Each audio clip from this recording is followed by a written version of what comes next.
愛知県豊田市に本社を構える株式会社西村は、50年以上にわたりお客様にご満足いただける金型作りと製品作りを行ってきました。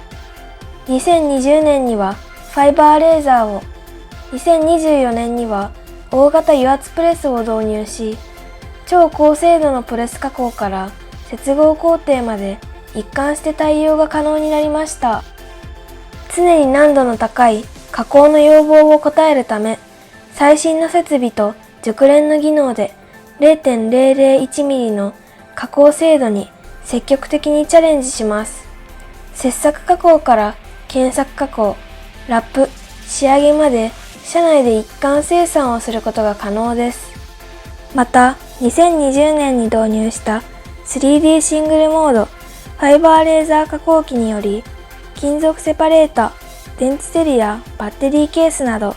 薄板プレス品の接合工程まで対応することが可能になりました。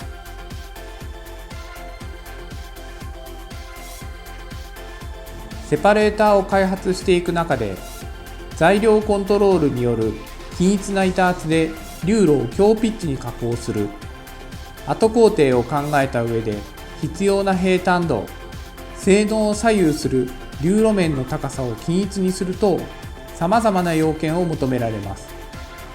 特に長さ方向が長くなると、より平坦度を求めるのは困難です。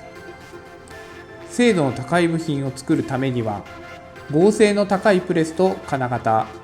精度の高いプレスと金型が必要になります。アミノの工場でトライアルから進めてきたため、プレスに必要なプレスの合成、精度を含めた様々な条件を見出し、機械を選ぶことができました。